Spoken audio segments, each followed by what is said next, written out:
Hey, it's been a while. It was my ex-husband who approached me.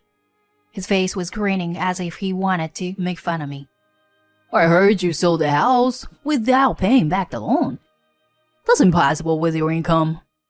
How much debt do you owe now? I'm sure my ex-husband is going to laugh his head off when he hears my answer. But I'm sorry. It's not going away. That house sold for $200,000 when its value went up. My ex-husband's face turned pale when he heard my words. My name is Gina. My husband Louis and I have been married for 2 years. We met at a matchmaking party held by a dating agency, and I was invited by my friend to the party. I met Louis there.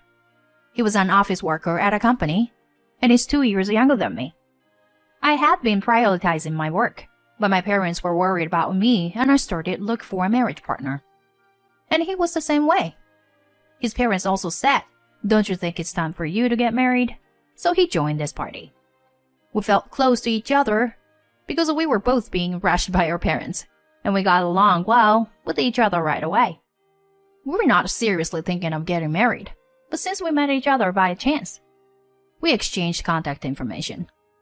We started going out for drinks regularly after work, and we also started going on dates on our days off.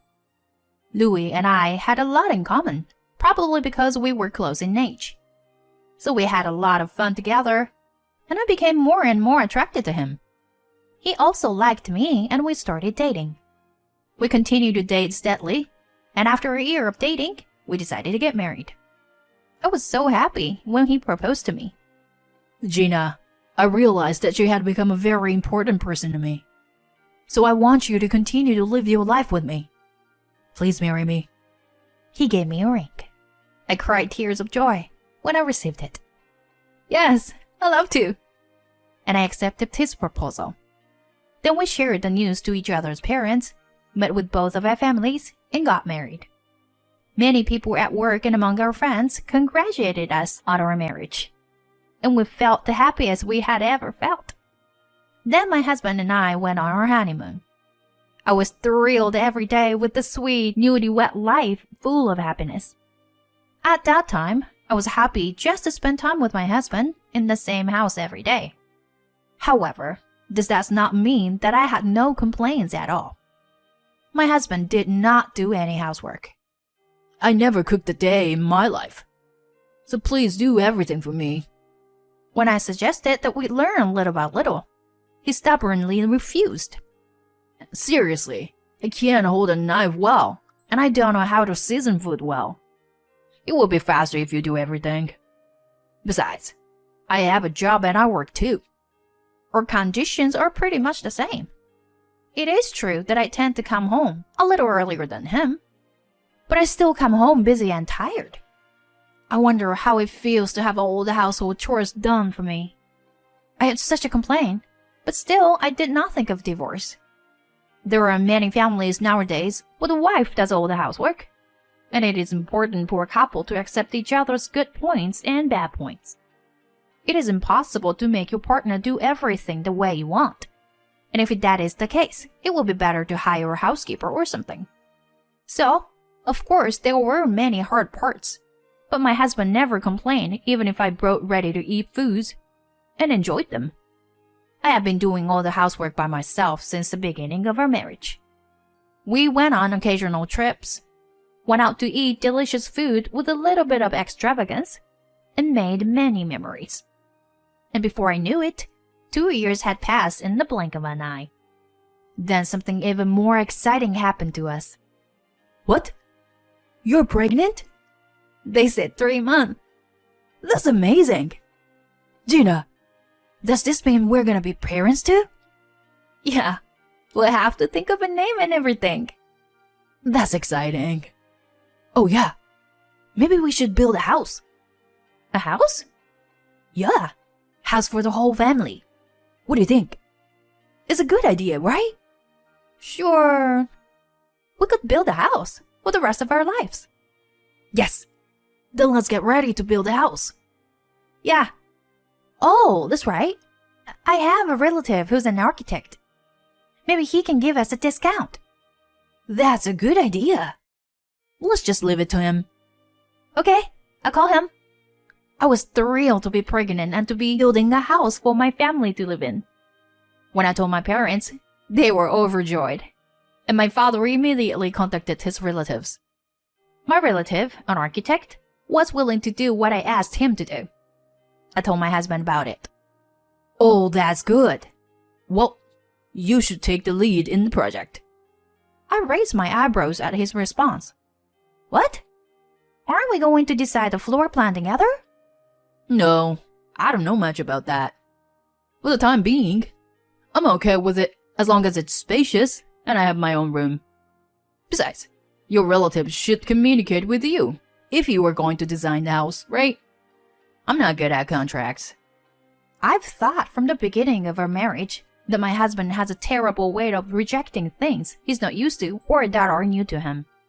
He puts everything on me because he can't do it himself. I thought we were going to discuss things together, but now he's forcing me to do everything. Moreover, I'm pregnant, so I want to concentrate on that if possible. However, my husband seemed to be completely leaving everything to me, so I had no choice but to think about the layout of the house on my own. Surprisingly, I enjoyed thinking about the house. As long as I had a spacious room for my husband, everything else was up to me. On the other hand, I could do whatever I wanted, so it was probably a good thing that my husband let it all to me. I discussed with my relatives about the new house, considering the budget and so on. Then, we made a contract and started to build the house. Oh, so the house is finally going to be built. Yes, the baby will be born right around the time the house is completed. All the happy things are happening at once. We made it. All our hard work was worth it. I guess so. You know, my husband didn't do anything. He's acting as if he'd been preparing for it too. I gradually became annoyed at his behavior around this time. My husband did not help me with the housework when I was sick during my pregnancy, so I had my mother come over to help me during my maternity leave. Mom, I'm sorry. I'm causing you trouble. It's okay. I'm a stay-at-home mom, so don't worry about it. Thank you. Thanks to my mother's support, I was able to live through a few pregnancy-related illnesses. But I was quite disillusioned with my husband. I wondered if we would be a good father to our child. These fears grew. Finally, the house was completed. When I saw the completed house, it was very beautiful and stylish. And even though I had asked him to do it because he was my relative, he still did everything professionally. I was a little bit bothered about my husband, but still, I was sure that my heart danced when I saw the completed house. Oh wow, this is a great house. We gotta start our new life together. Yes, it is. I'm looking forward to it. Just the thought of having a baby soon and spending time together as a family in this house made me excited again. 3 weeks later, I gave birth. A beautiful baby girl was born. My husband, parents, and in-laws were all very happy about the birth of our daughter. After leaving the hospital, I started raising my child in the new house. The smell of the new house was very soothing, and it was very easy to cook in the kitchen. My husband seems to be satisfied with the spaciousness and comfort of his room. After that, my childcare leave period ended, and I returned to work. I left my daughter at the daycare center, picked her up from work, and came home every day. My husband still did not do the housework, but by that time, I no longer felt any resistance to doing the housework by myself. However, my husband gradually started coming home late. Did you work late again today? Oh, I'm exhausted. I'm going to take a bath and go to bed. What? What about dinner? Sorry, I already ate. Oh no. But I made it just for you. I had to work, so it couldn't be helped, right? But why didn't you call ahead? It's a pain in the butt. And when I have to work late, I can't afford to call you every time. You work too. You know that, don't you? My husband went to take a bath with such a frustrated look on his face. After that, he came home late at night more and more often. And even on holidays, he went out alone. I became more and more dissatisfied with the fact that he did not care about the family at all. Then one day, I exploded. It was a Friday. My husband came home again at 2 a.m. without calling me. Welcome home? Whoa, you scared me. You're still up. Is it more convenient for you if I'm asleep? Not that I'm saying that. But I'm going to take a bath and go to bed. Wait a minute. What? You've been home late the last few days. You've been drinking. You go out on your days off and leave me and my daughter alone. I want you to be a better husband and father and take better care of our family. When I said this to him, he looked annoyed. I work hard to support this house as the head of the family, don't you think? Don't you dare to speak to me like that just because you're my wife. What was that supposed to mean? I work too, and I'm the only one who takes care of our kid. Huh? So what? That's a wife's job, right? That's an old-fashioned way of thinking. I just want you to think about our family, at least a little. Shut up. Don't tell me what to do. My husband got so mad that he went into his room. My daughter woke up and cried because of his yelling and anger, and I was forced to concentrate on caring for my daughter.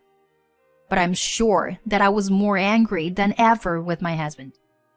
I decided to go back to my parents' house for a while and pack clothes for about a week. The next morning, I took my daughter home early. My parents welcomed me warmly because I had explained the situation to them beforehand. It's a tough relationship between a husband and wife. But I do wish you would think about your family a little more. Well, forget all that for once and stretch your wings. I'll take care of the housework. My parents took care of me. It helped me to relax and concentrate on my work. I'm sure my husband will be thankful for me in a week. I left the house for such a long period of time because I wanted him to realize how much I took care of the housework. But I never heard from my husband during that time.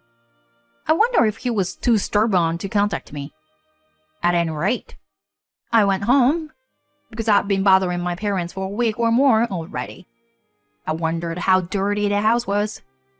I opened the front door of my house with some anxiety. It was as clean as when I left. Had my husband cleaned up the house? I entered the house with surprise.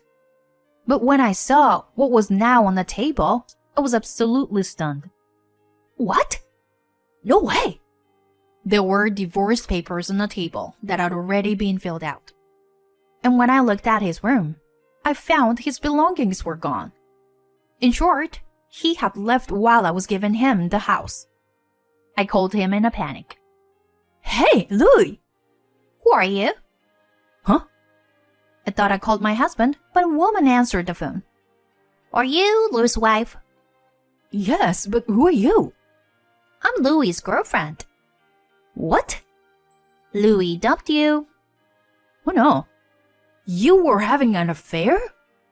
Louis chose me. At first, it was an affair. But now that I'm officially his partner, you need to file for divorce. Oh, and don't try to find him, okay?